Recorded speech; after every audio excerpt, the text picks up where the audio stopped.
नमस्कार. विशेष मध्ये आपल्या सगळ्यांचं स्वागत. मी प्रसाद काथे. राष्ट्रवादीचे नेता, राज्याचे अन्न आणि नागरी पुरवठा मंत्री धनंजय मुंडे यांच्या विरोधामध्ये राजकीय आरोपांची गेले 2 महिने राळ उठवणारे भाजपाचे आमदार सुरेश धस गोत्यात आले. सुरेश अण्णा आणि धनंजय भैया एकमेकांना भेटलेत. एकदा नाही दोनदा भेटलेत आणि ते सुद्धा याच दरम्यान. विरोधाचं राजकारण तापलेलं असताना ही भेट झाली आणि ती मुळात भारतीय जनता पार्टीचे प्रदेश अध्यक्ष, राज्याचे महसूल मंत्री छगन भुजबळ यांच्या उपस्थितीत. या भेटीमुळे मविया संतप्त झाली आहे. मवियानं धस यांना धारेवर धरलंय. मात्र दुसरीकडे या भेटीचा एक अर्थ मुंडे यांच्यासाठी महत्त्वाचा आहे. धस आणि बावनकुळे यांना भेटून धनंजय मुंडे यांना जो संदेश दिला गेलाय त्यावर राज्यातल्या राजकारणाची आगामी समीकरणं मांडली जाणार आहेत. पाहूया त्यावरच आजचं विशेष वार्तापत्र. राजकारणात कुणी कुणाचाच कायमचा शत्रू नसतो. शत्रुत्व असतं ते केवळ तात्पुरतं आणि विषयानुरूप. सुरेश धस यांच्या वागण्यामुळे हीच शिकवण खरी की काय असं वाटावं अशी परिस्थिती निर्माण झाली आहे. धनंजय मुंडे यांच्या भेटीला धस गेले आणि ते पुरते वादात सापडले आहेत. गाणी म्हटली असेल लोकांनी, ये दोस्ती हम नहीं, इतके गाणे दोस्तीवरती. मग पाहिजे असं पण म्हणाले असेल, दोस्त दोस्त ना रहा, प्यार प्यार ना रहा. ते म्हणाले असे, हम किसी. देशमुखांचा संतोष भायाचा विषय सोडून ते इतक्या लवकर पळ काढतील आणि समाजाला संकटात सोडून जातील आणि उन्हात पडलेलं देशमुखांचं घर त्याच्यावरती इतक्या लवकर छत्रही धरलेलं जाळून टाकतील कधीही वाटलं नव्हतं. पण माझ्या तोंडातून एखादा शब्द जाण्याऐवजी मी थोडीशी आधी खात्री करतो ताई या विषयाची की खरंच हे का. पण हे मात्र दुर्दैव आहे. जर खरं असेल तर हे दुर्दैव आहे एका खून केलेल्या माणसानं की त्यांनी खून खंडण्या मागायला लावल्या. सगळा समाज, वंजारी समाज सुद्धा विटीस धरला, ओबीसी समाज विटीस धरला. खून बलात्कार करू करू मराठीनेही मारले. त्या व्यक्तींना भेटायला जावं असं वाटतंय.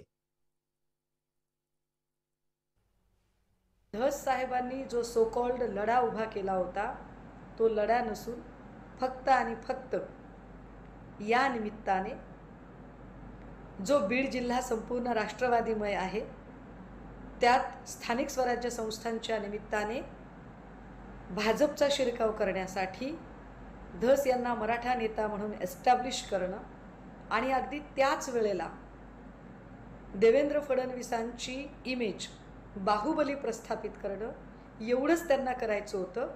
ते काम त्यांचं फत्ते झालेलं आहे. त्यामुळे आता आपण कुणाच्या गळ्यात गळे घालून भेटलो काय आणि कुठे गेलो काय याने काय फरक पडतो असं त्यांना वाटत असावं. इतका गदारोळ उठला असताना सुरेश धस यांना मात्र आपण चुकलोय असं अजिबात वाटत नाही. परवा त्यांना भेटायला गेलेलो आहे. ते धनंजय मुंडे यांच्या तब्येतीची चौकशी करायला गेलेलो आहे आणि तब्येतीची चौकशी करणं याच्यात गैर नाही. संतोष देशमुखचा लढा आणि तब्येतीची चौकशी याच्यामध्ये कसल्याही प्रकारचा काही संबंध नाही. कृपया जोडू नये. कोणाची मध्यस्थी नाही, काय नाही. आणि या गदारोळात अनपेक्षितपणे आमदार धस यांना समर्थन कुणाचं मिळालं असेल? तसं समर्थन मिळालंय ते करुणा शर्मा मुंडे यांचं. या भेटीला मग पाहायचं तर कोणत्या नजरेने पाहायचं की हे 2 मित्रांची भेट आहे, 2 विरोधकांची भेट आहे? हे तर तुम्हाला त्यांच्याशी विचारावं लागेल की मी खूप काही मोठी राजकारणी नाही आहे. हे लोक जे आहे खूप मोठे मोठे राजकारणी आहे आणि त्यांच्या समोर माझी जास्त उंची नाहीये त्यांच्याबद्दल बोलण्याची. त्याच्यासाठी मी जास्त बोलू शकत नाही याच्यावरती. आणि मला बहुतेक असं वाटते की फक्त जे एक ते असतो एक माणुसकी असतो की कोणाचं जरी ऑपरेशन झालेलं आहे तर भेटीसाठी जाणं, फक्त इतकाही होऊ शकते की मी पण आपला जे पूर्ण मुद्दा आहे, एक मंत्री 2-2 बायका 5-5 मुला बाळां घेऊन असं विधान भवनामध्ये बसू शकत नाही ना, खूप मोठा मुद्दा आहे. तर मी पण सगळे पुरावे त्यांना देणारे जे अधिवेशन येतात त्याच्यामध्ये अशी अधिवेशन मध्ये मुद्दा उचलण्यासाठी मी देणारे, तर मला असं वाटत नाही की काहीतरी याच्यामध्ये काहीतरी अशी वेगळी गोष्ट होऊ शकते. जी पण करुणाजी, या दरम्यान प्रश्न कायम नैतिकतेचा येतो की ज्या वेळेला तुम्ही एखाद्या व्यक्तीच्या विरोधात लढा देत असता त्यावेळेला त्या व्यक्तीला भेटणं कितपत नैतिक आहे?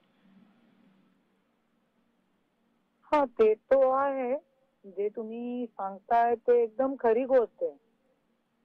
पण जसं की मी जास्त काही त्यांचे डोक्यामध्ये काय आहे आपण सांगू शकत नाही, आणि मला तर असं वाटत नाही की सुरेश भाऊ याच्या पुढे काय त्यांच्या डोक्यामध्ये आहे. फक्त मला असं वाटतं की त्यांच्या डोक्यामध्ये फक्त माणुसकी असेल की त्यांचं ऑपरेशन झालेलं आहे. तो जसं की तुम्हाला माहिती आहे, अगोदर पण सीएम साहेब पण भेटीसाठी गेले होते, एकनाथ शिंदे साहेब, ज्यावेळी ऑपरेशन झाला होता, असं मला वाटतंय. ठीक आहे, धन्यवाद करुणाजी या चर्चेसाठी. Over to. आता या सगळ्या चर्चेत जी घटना केंद्रस्थानी आहे ती आहे संतोष देशमुख यांच्या हत्येची.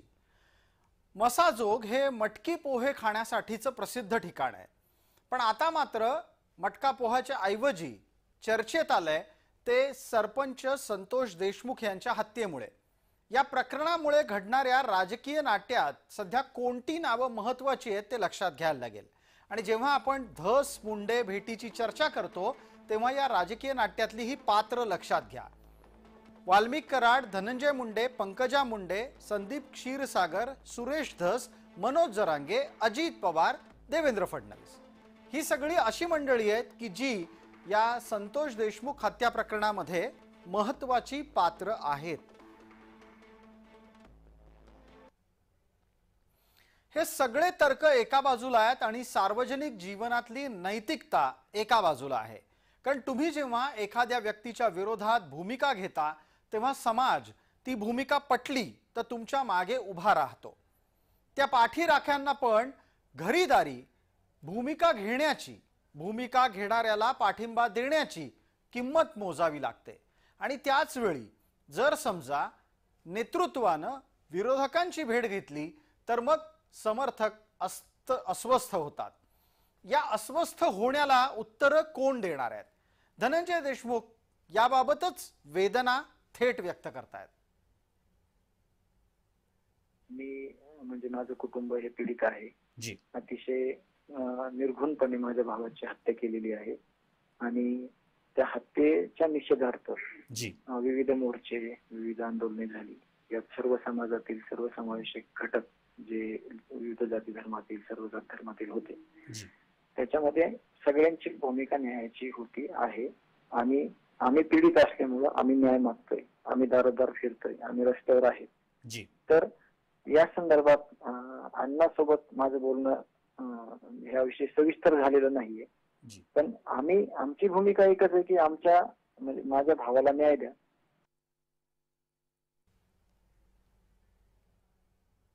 आज मुंडेंच्या तब्येतीची चौकशी करणारे धस काल परवापर्यंत मुंडेंच्या विरोधात दिसत होते, बोलत होते. आजही ते मुंडेंच्याच विरोधात आहेत असं सांगतायत, पण तब्येतीची काळजी करणारे काल विरोध करत होते तेव्हा कोणती कारणं देत होते तेही पहा. सुरेश धस हे आष्टीतून भाजपाचे उमेदवार होते. त्यावेळेला जे पडद्यामागे राजकारण झालं त्यामुळे धस आणि मुंडे यांच्यात संघर्ष सुरू झाला. भीमराव धोंडे यांनी धस यांच्या विरोधामध्ये निवडणूक लढवली आणि तिथून यातला संघर्ष आणखी वाढला. विशेष म्हणजे राष्ट्रवादीनं सुद्धा या मतदारसंघात उमेदवार दिला. त्यामुळे आष्टीत 3 जण एकमेकांच्या विरोधात उभे राहिलेले दिसले. धस यांना बाळासाहेब आजबे तसंच धोंडे अशी लढाई लढायची होती. या लढाईमध्ये धस यांना पाडण्यासाठी प्रयत्न झाले. महायुतीच्या अंतर्गतच भाजपाचा उमेदवार पाडण्यासाठी झालेले राष्ट्रवादीचे प्रयत्न हे राज्यभर मैत्रीपूर्ण लढतीच्या निमित्तानं चर्चेत आले. धस यांना ही बाब खटकली. मुंडेंनी खेळलेल्या राजकारणामुळे धस संतप्त झाले आणि तो राग त्यांनी संतोष देशमुख हत्या प्रकरणामध्ये कायम बाळगला. हे जे विष्णू साठे अँड गँग जे आहे, ज्यांनी अतिशय निर्घुणपणे, अतिशय चुकीच्या पद्धतीने, अरे त्याला मारायचंच होतं तर गाडी खाली पटकन घालायचा, नाही तर गोळी घालायची, पण इतकं तडपण मारणारी ही केस मला वाटतं महाराष्ट्रातली ही पहिली केस झालेली आहे. आणि त्याच्या बाबतीत त्या लेकराला न्याय मिळाला पाहिजे, त्याच्या कुटुंबाला न्याय मिळाला पाहिजे, म्हणून आम्ही या ठिकाणी भांडतो आहोत.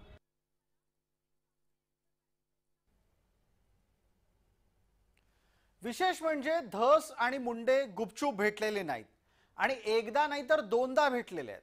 या भेटीमध्ये राजकीय चर्चा झाली नसेल असं आपण केवळ समजावं, कारण आता धस तसं सांगतायत.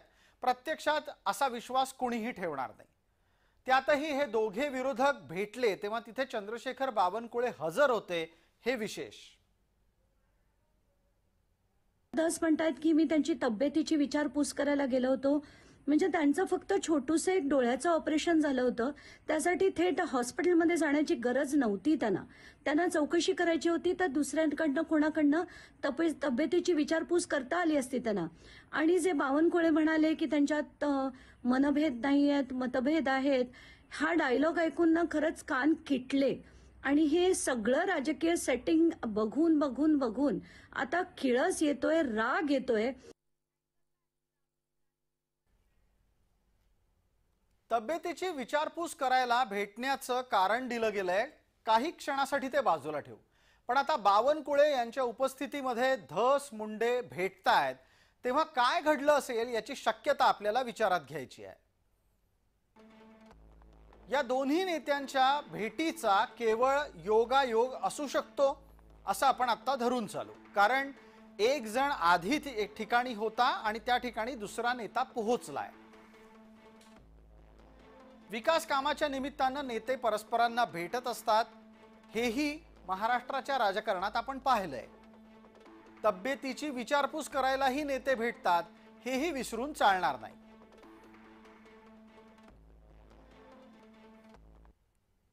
पण आता गेले जवळपास 2 महिने ज्यांच्या विरोधात संघर्ष केला त्यांना भेटायला धस गेले आणि यामुळे स्वाभाविकरित्या बीडमधली परिस्थिती सुद्धा थोडीशी बदलू शकते. बीडमधले मुंडे विरोधक हे धस यांच्या सोबत आत्तापर्यंत आले होते. त्यांनी पक्षात सुद्धा धस यांच्या भूमिकेवर विश्वास ठेवत मुंडेंच्या विरोधात भूमिका घेतली होती आणि राष्ट्रवादीत मुंडेंच्या विरोधात भूमिका घेऊन धस यांच्या सोबत गेलेल्या लोकांना आता मात्र तोंडघशी पडल्यासारखं वाटत असेल. हे पहा, ह्या सर्व गोष्टी सर्व लोकांना माहीत आहेत, मुख्यमंत्र्यांना माहीत आहेत, उपमुख्यमंत्र्यांना माहीत आहेत. कोणाचा राजकीय वरदहस्त वाल्मिक कराडला होता. गेले 4 वर्ष बीड जिल्ह्याचे पालकमंत्री असताना धनंजय मुंडेंनी आपले सर्व अधिकार हे वाल्मिक कराडला दिलेले होते. कार्यकारी पालकमंत्री म्हणून त्यांचा उल्लेख वर्तमानपत्रात होत होता. हे सगळं बीड जिल्ह्याने पाहिलेलं आहे आणि हे पक्षश्रेष्ठी नाही, ह्या सगळ्या गोष्टी ज्ञात आहेत. त्याच्यामुळे पक्षश्रेष्ठींच्या पासून काही लपून ठेवलेलं नाहीये.